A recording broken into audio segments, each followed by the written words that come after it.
lights with Maya.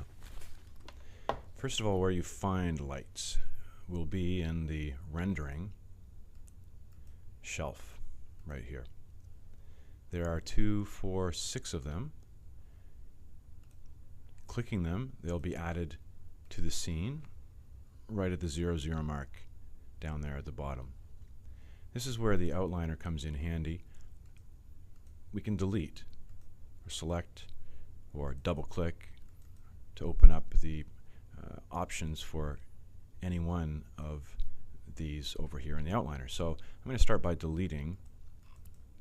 If I get back here, sometimes it's not the easiest to get back and click it. We'll delete this and delete everything except for the spotlight. And I will get rid of my options for now. So I have this spotlight down on the bottom, and the very first thing that I want to do, since it is selected and I've got the move tool, is move it someplace where it will actually be of some effect.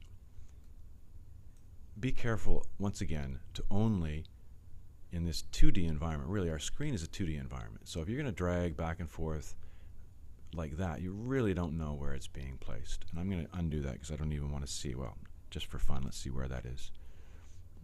Actually not bad, but let me demonstrate that. Well, what if I move it over here? Is that in front of him or in back of him? You can't tell in the 2D environment. In fact, I thought it was in back, but it's over there. So let me undo a couple of times. And really, you do want to limit yourself, I think, for now, to the 3 X, Y, and Z directions that you know back and forth there is toward him and away from him. This is up and down. This is to the left and to the right. So, to see the perspective of this light, I guess what we're going to have to do is just get in back of it. So now it should be shining right at Teddy. With a spotlight, it's the bigger end over here, which is where the light is emitted from. Now, to see a pinpoint direction the light is going, you should immediately, with lights and cameras, which we'll look at a little later, click on the Show Manipulator tool. When I click on that, I get another object. This object is the destination, as it were, of the light. So right now it's aiming somewhere in front of Teddy, and I'd like it to shine right on maybe his nose. Notice I can manipulate either one of these, either the light or the target, as it were. If I move the light down, you'll notice that it angles up toward him. So right now I've got a spotlight which is shining up toward Teddy's nose. Let's take a look at it. Right. Now it's a little bit bigger than his nose, so maybe now's a good time to get into some of the options. Another point I should mention at this stage is that what you render is the perspective that you see. So if I want to see a little bit different perspective, maybe like that, I can render that as well. So I'm looking up at him there. You can see more clearly maybe the edge of the spotlight. Let's manipulate then some of the options of this spotlight. We'll double click on it and get our options, which you can also get or hide from this third button from the right over here. It's going to show us 2 samples, the intensity and the shape. Well, the shape is certainly probably too hard-edged, so let's see if we can change that. Well, the first thing I notice is color. That can be fun to play around with, so let's make it yellow-ish for now.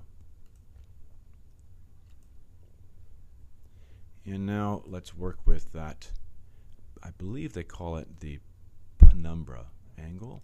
Let's just see from looking at the light shape. Yes, that's what we're looking for, is to soften up the edges a little bit. We'll take a look.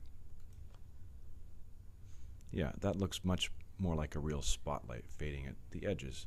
It's more what I was looking for. The other thing that I might do is focus in on him a little bit more, like a spotlight would, in on his nose and maybe his eyes. That's going to be the cone angle. And we'll be able to see as we... Nope, that was Penumbra's angle, sorry, the cone angle. Well, let's just see. Yeah, I guess that was it after all. So I'm zoomed in on his face. And actually, a good way to see how that cone angle works is actually to zoom in on the light itself and take a look at the cone here at the end.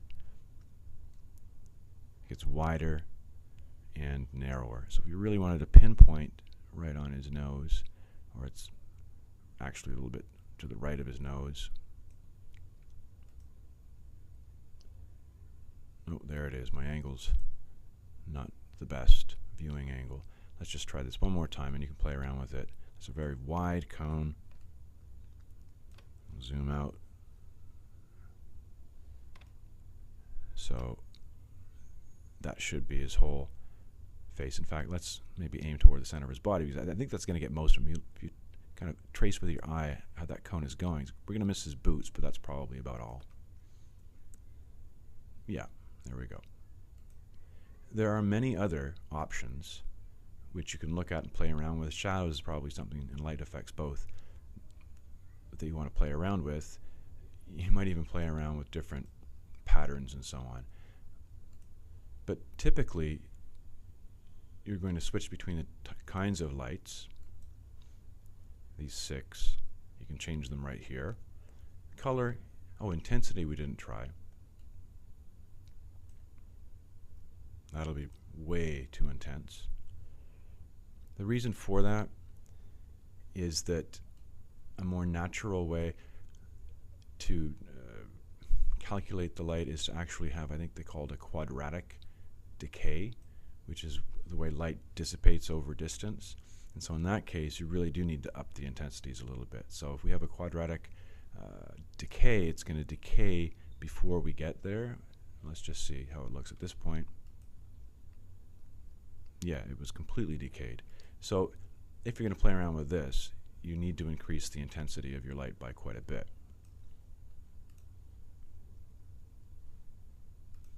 Did I say quite a bit?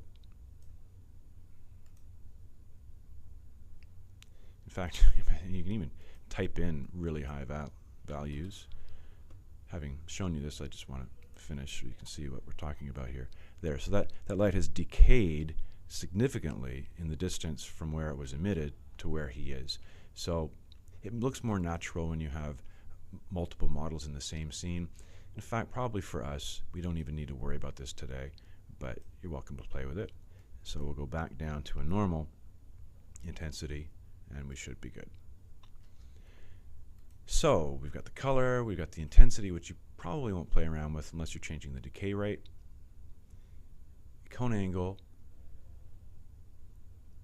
and the penumbra, which is how it softens around the edges.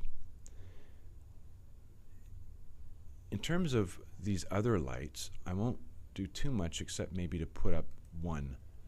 And again, it goes into the middle. Notice that it is coming with both the light and the aiming object. So this is a directional light. We'll look down here. It is the directional light. So let's say that it's maybe to the left and pointing down perhaps to the middle of his body. So now we have two lights. We have this spotlight coming directly on him, and from the side, and maybe so we can see the effect of this, let's just change perhaps the color to something different, and we'll see the combination of these two lights. Fairly mixed, and you'd have to play around with that, but this is a yellow spotlight and a red direction. What I'm going to do is pinpoint the yellow and increase the intensity maybe on, I don't know, his hand. So we go back over to select the easiest way, our spotlight, and what will we do to pinpoint it? That would be the cone angle, if I'm correct. Yeah, there it is, you can see over here. And maybe let's increase the intensity just a bit, and maybe even where it's being aimed at there. So we should see more yellowish here and a general red coming from the left. Yeah, you get the idea. We can animate lights as well, but I think for this video I'll end it there. And when you come back and take a look at the camera video, we'll animate both a camera and we'll animate the lights, because it's really no different than animating other objects, but that's probably enough for now.